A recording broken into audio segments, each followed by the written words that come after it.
O apóstolo Paulo, no meio da carta mais monumental de toda a fé cristã, vira para um leitor judeu, aquele cara estritamente moral, guardião da lei, e lança uma imagem gráfica que, assim, para a época era absolutamente chocante.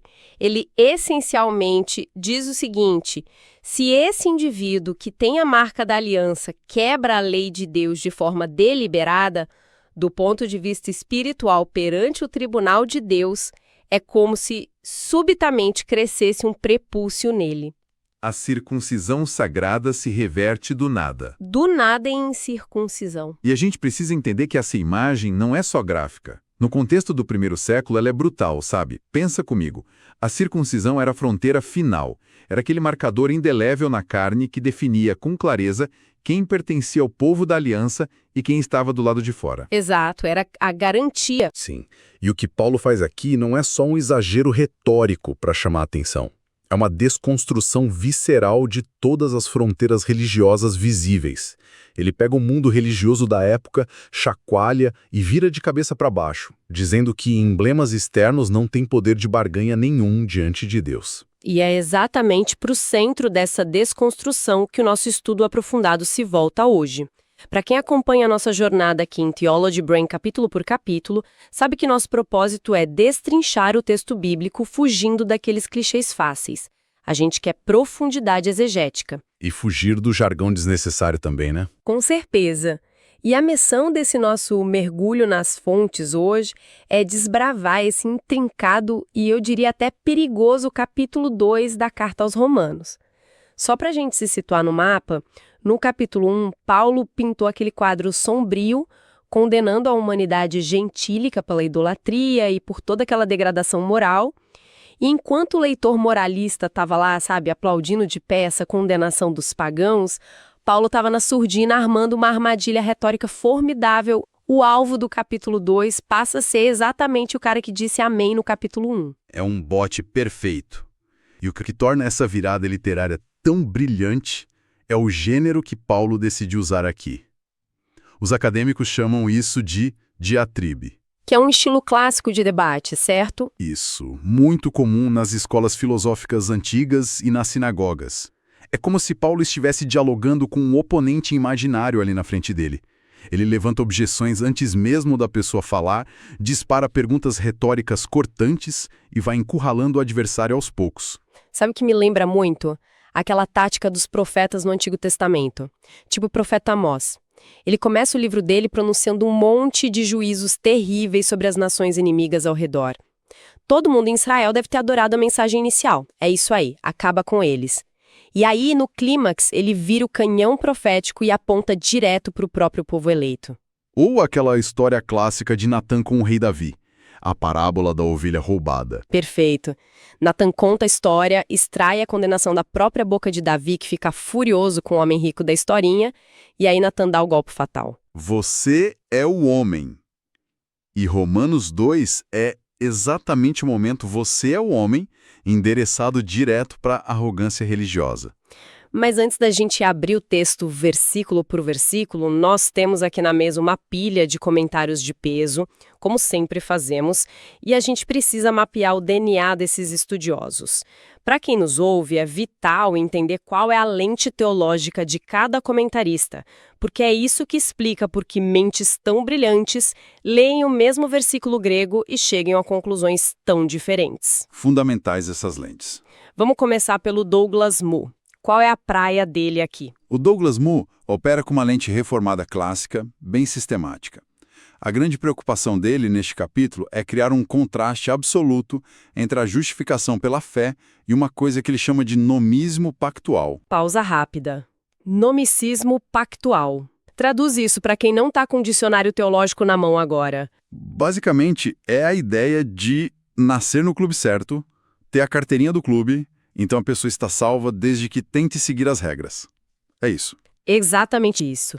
A carteirinha seria a eleição corporativa de Israel, a circuncisão, o Moo quer destruir a ideia de que essa carteirinha salva.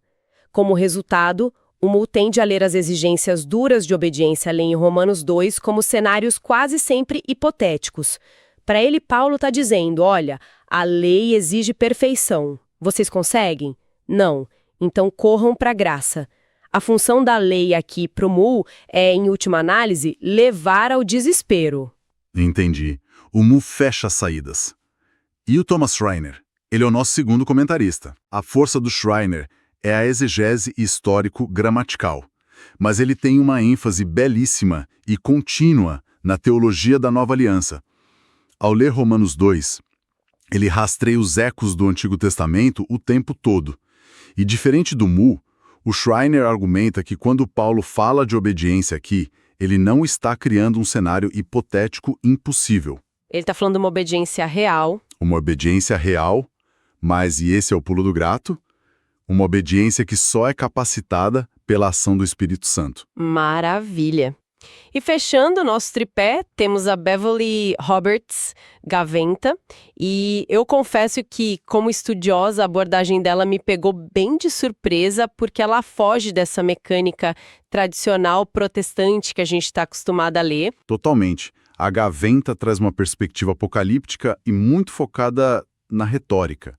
Em vez de ficar dissecando a mecânica de como as obras funcionam na justificação individual, ela foca num antropos, ou seja, no ser humano subjugado por forças cósmicas maiores. Para Gaventa, o objetivo de Paulo não é discutir teologia sistemática aqui. Ela vê um alvo diferente. Sim, o objetivo dele é usar a força cósmica do pecado com P maiúsculo para desestabilizar radicalmente todas as nossas caixinhas religiosas. A lente dela revela um texto onde as fronteiras entre judeu, gentio, circunciso, de dentro, de fora, tudo isso é violentamente implodido pelo apóstolo. Bom, com esses 3 óculos metodológicos na mesa, vamos para o texto. Os primeiros 5 versículos de Romanos 2 descrevem o desarme daquela armadilha que a gente comentou. Paulo vira para o juiz moralista e acusa ele de praticar tauta alta. É uma expressão grega que significa simplesmente as mesmas coisas. Ele diz, você faz as mesmas coisas que os pagãos idólatras do capítulo 1.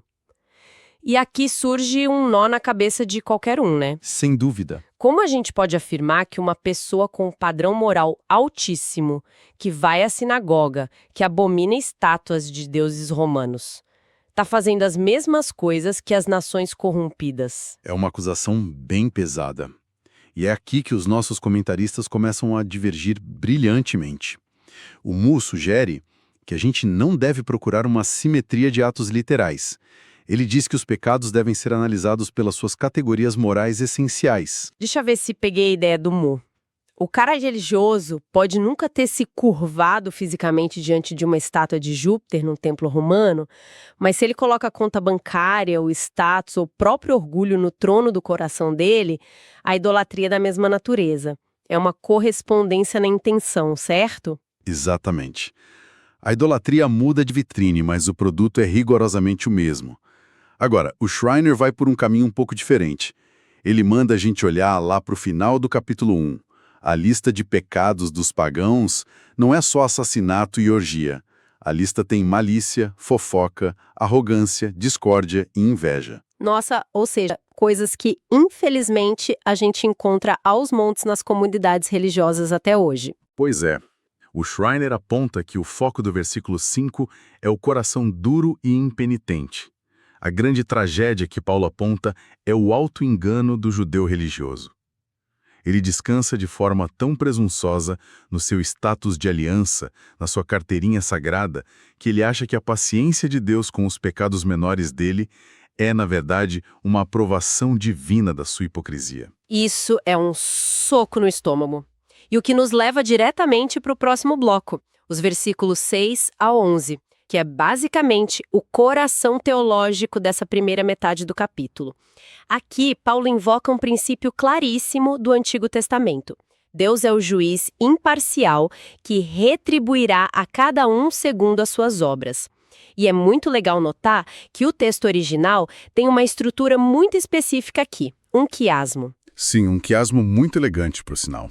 Explica rápido para quem não é da área de letras o que é um quiasmo na prática, só para não passar batido. Pensa num sanduíche literário.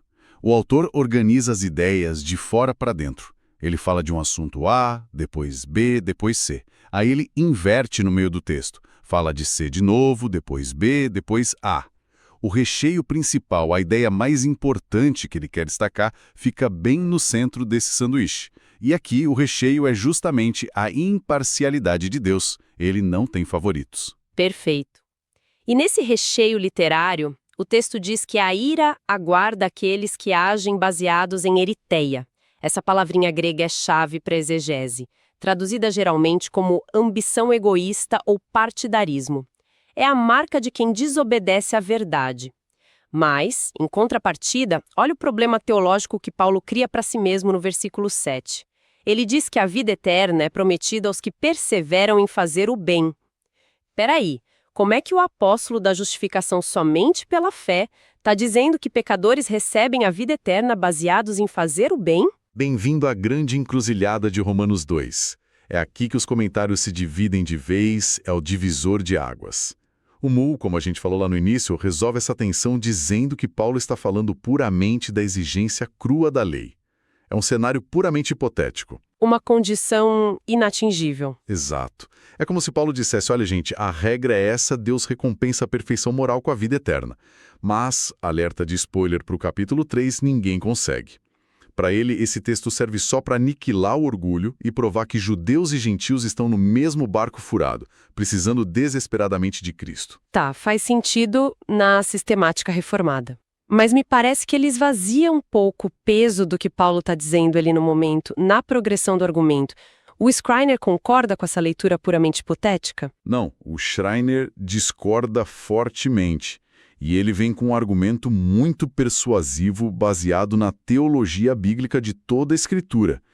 Ele diz que não tem nada de hipotético aqui. A passagem descreve uma obediência real. Claro, não é uma obediência sem falhas, meritória, que compra uma passagem para o céu.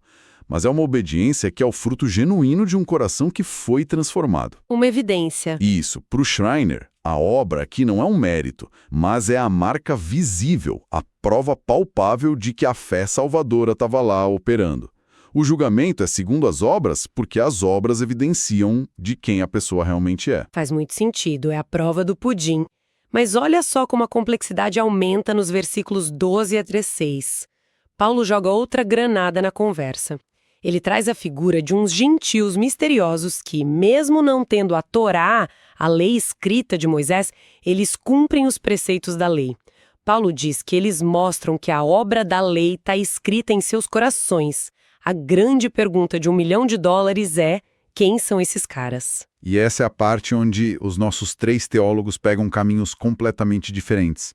O Schreiner bate o martelo dizendo que esses gentios são, na verdade, cristãos gentios, e ele tem uma base forte nas fontes. O eco exegético de Jeremias 31. A promessa da nova aliança. A própria. Porei a minha lei no seu interior e a escreverei no seu coração. Para o Schreiner, ver um gentio fazendo o que a lei manda só é possível através desse milagre escatológico, que é o derramamento do Espírito Santo na nova aliança. Espera, eu entendo que identificar esses caras como cristãos gentios resolve o problema teológico das obras, mas não parece meio fora de lugar no argumento retórico? Paulo não introduziu os cristãos formalmente ainda na carta. O que a Gaventa acha disso? Eu imagino que ela não concorde. A Gaventa acha isso um absurdo metodológico. Ela discorda veementemente. Na leitura dela, importar a figura de cristãos convertidos para esse trecho é uma ruptura brusca e injustificada na narrativa. Ela não vê Paulo tentando descrever um grupo demográfico real de fiéis aqui. Ela vê como retórica pura, então? Sim, pura retórica. Ela diz que Paulo está criando um cenário absurdo para a mente de um judeu do primeiro século, tipo um gentil que guarda a lei. Ele faz isso só para chocar, desestabilizar as certezas dogmáticas de quem está lendo. O Mu, por sua vez, vai numa linha parecida com ela nesse ponto. Ele também vê um cenário muitas vezes hipotético que serve só para nivelar judeus e gentios diante de Deus, tirando a Torá como escudo de proteção automática. É fascinante ver como eles chegam em lugares diferentes. Mas com esse nivelamento feito, com o tribunal de Deus pronto e sem acepção de pessoas, Paulo avança para os versículos 17 a 24. E aqui ele tira as luvas de vez. É a acusação direta e incontestável contra a transgressão judaica. Ele faz uma lista daquelas credenciais do interlocutor. Você que se apoia na lei, que é guia dos cegos, luz para os que estão em trevas. E aí ele expõe a hipocrisia com perguntas que cortam como faca. Você que prega contra o roubo, rouba. Você que é contra adultério, adultera. A revelação que não é encarnada não serve para nada. O ensino vira fumaça quando o mestre é um transgressor. E o peso dessa acusação atinge o ápice quando Paulo puxa um texto do Antigo Testamento. Ele cita Isaías 52, versículo 5. Ele vira para o leitor judeu e diz: por causa de vocês, o nome de Deus é blasfemado entre os gentios. O efeito retórico e espiritual disso é devastador. Para hoje, é como aquele escândalo gigantesco de um líder religioso na TV. Em vez de ser vitrine da glória de Deus, a hipocrisia faz o mundo lá fora rir da nossa fé. É o paralelo perfeito. Israel foi chamado para atrair as nações através da sua justiça e do caráter do seu Deus revelado na lei. Mas a inconsistência moral, o abrigar o pecado escondido debaixo dos privilégios da aliança, fez os povos vizinhos zombarem. A revelação de Deus nas mãos de um hipócrita vira motivo de chacota pública, não de adoração. O que prepara o terreno perfeito para a declaração mais subversiva de todo o capítulo, ali nos versículos 25 a 29, onde ele fala da verdadeira circuncisão. O texto brinca com contrastes muito fortes no grego. De um lado, a acrobusteia, a incircuncisão, o prepúcio. Do outro, a peritomé, a circuncisão. Mas o contraste que importa mesmo para os exegetas é o do meio de operação, o embate profundo entre grama e pneuma. Isso mesmo. A letra versus o espírito. Grama é o código externo, a letra escrita na pedra ou no pergaminho. O pneuma é o espírito que vivifica, que opera a obediência por dentro. E eu acho incrível como aqui os nossos três estudiosos encontram um consenso profundo, mesmo que cada um depois puxe a brasa para sua sardinha metodológica. A Gaventa, por exemplo, destaca a dimensão sociológica e apocalíptica do negócio. Pensa bem, a circuncisão física era a linha inegociável que separava os descendentes de Abraão de todo o resto do planeta. E Paulo simplesmente subverte isso sumariamente. Ser judeu no visível perde o status salvífico. Acabou a confiança na marca da carne. E o Schreiner complementa isso voltando lá para o Antigo Testamento de novo, para dar peso teológico. Ele lembra que Deus pedir uma circuncisão no coração não é uma ideia inovadora que Paulo inventou do nada. Isso já era o clamor de Moisés lá no livro de Deuteronômio e a promessa profética em Ezequiel. A verdadeira circuncisão sempre teve que ser interna, desde o princípio. A novidade bombástica aqui é que agora, através do pneuma, do Espírito Santo, isso não é mais só uma demanda impossível da lei. É uma realidade que está de fato acontecendo na igreja. O que define o povo de Deus não é a faca do cirurgião marcando a letra da lei na carne, mas o Espírito transformando o afeto moral do coração. Isso marca a transição definitiva da antiga para a nova aliança. Parando para olhar tudo o que a gente discutiu até aqui nos nossos comentários, o confronto das ideias do Mu, do Schreiner e da Gaventa é riquíssimo, porque resume o próprio problema do capítulo 2. Como equilibrar o julgamento que exige obras com a graça que justifica o ímpio. Se a gente tentar resumir o tom, a vibe de cada um para quem acompanha este estudo, o Mu é aquele teólogo sistemático que garante que o texto tranque rigorosamente todas as portas de saída. Para ele, Romanos 2 existe para te fazer desistir de si mesmo e clamar desesperadamente pela justificação pela fé que vai aparecer no capítulo 3. Isso, um tom teológico e dogmático muito forte. Já a abordagem do Schreiner é super exegética e eu diria até pastoral. Ele não tem medo das palavras obediência e obras no texto bíblico. Ele resolve o problema olhando para a história da redenção. Ele diz, a obediência que é real sim, mas a pessoa não consegue produzi-la sozinha na força da carne. É Deus operando nela pelo Espírito.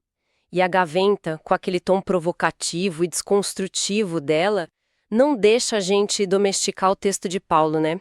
Ela lê esse capítulo inteiro como um míssil apocalíptico atirado diretamente contra o nosso ego religioso.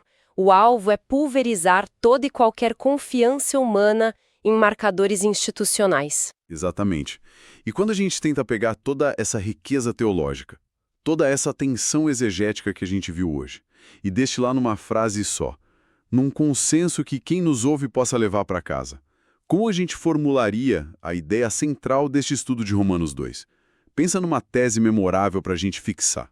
Eu diria que a síntese de todo esse mergulho é a seguinte: a verdadeira identidade no povo de Deus não é garantida por emblemas externos de superioridade religiosa, mas por uma transformação interna que o Espírito opera no coração. É perfeito.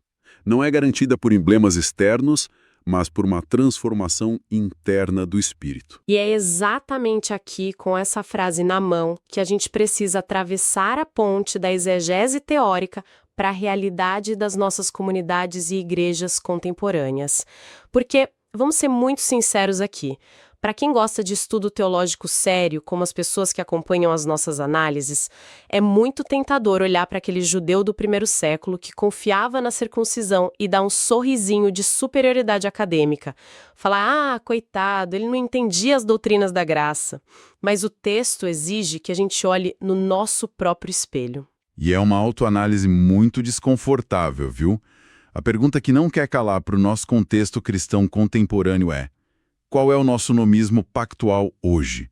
Em quais carteirinhas nós estamos baseando a nossa segurança secreta diante do tribunal de Deus? Pois é, para muitos nos nossos círculos evangélicos, o escudo já não é a circuncisão faz tempo. Mas pode ser o batismo nas águas, pode ser o fato de ter o nome lá no hall de membros de uma igreja histórica, com uma liturgia super correta e irrepreensível, ou, o que é um perigo muito real, o orgulho intelectual de ter uma prateleira cheia de livros de teologia reformada e achar que ortodoxia mental, a concordância com credos, compra o favor divino. O risco é gigante. E caindo de volta no texto, se Paulo condena com tanta fúria a hipocrisia de julgar o mundo secular lá fora, apontando o dedo para os vícios evidentes da sociedade, enquanto a gente abriga no nosso coração, e dentro das nossas igrejas, os mesmíssimos pecados estruturais, a cobiça desenfreada, a fofoca que destrói reputações no grupo do WhatsApp da igreja, a arrogância teológica que trata o irmão que pensa diferente como inferior. Se a gente faz isso, o martelo de Romanos 2 cai pesado sobre nós. Nós estamos fazendo as mesmas coisas, só que usando um vocabulário gospel. Fazendo as mesmas coisas com um vocabulário santificado. É exatamente isso. E a aplicação prática de toda essa exegese não é a gente tentar ser mais moralista, apertar os dentes e seguir regras. É o oposto. É repudiar o nosso auto-engano de vez. Nós somos chamados a confessar todos os dias a nossa falência moral e a nossa dependência absoluta e diária da graça de Cristo, jogando no lixo a tentação de usar nossas credenciais eclesiásticas como moeda de troca com Deus. Essa reflexão nos coloca contra a parede. O que vimos na análise de hoje desmonta todas as armaduras teológicas nas quais instintivamente a gente tenta se esconder de um Deus que exige integridade verdadeira, de coração, e não apenas a filiação no papel. Que nos leva para o final deste nosso mergulho nas fontes, deixando uma provocação muito séria no ar.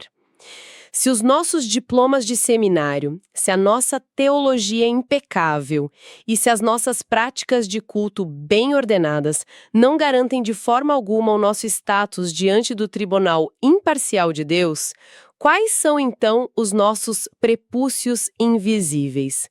Quais são as desobediências ocultas, as amarguras de estimação e as hipocrisias que a gente tenta desesperadamente camuflar atrás de um verniz religioso e acadêmico?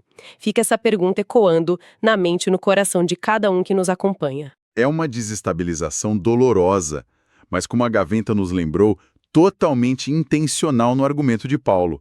Porque, ao solapar toda e qualquer confiança que a gente tem na carne, ele nos empurra direto para a beira do abismo do próximo capítulo. A pergunta que naturalmente vai brotar na cabeça de quem acompanha o raciocínio até aqui é inadiável. Poxa, se a circuncisão não salva, se ter a Bíblia na mão e o dogma correto não me isenta do juízo, qual é afinal a vantagem de ser judeu ou de ter a lei? Exatamente essa pergunta retórica que vai escancarar as portas do capítulo 3. É ali que o apóstolo Paulo vai preparar o cenário mais sombrio possível sobre a depravação humana, para então acender os holofotes sobre a revelação suprema da justiça de Deus, mediante a redenção em Jesus Cristo. É só em cima das ruínas do nosso orgulho religioso que o evangelho genuíno pode de fato ser construído. E esse será o território fascinante do nosso próximo estudo aprofundado aqui. Um grande abraço a todos e até a nossa próxima análise de Romanos.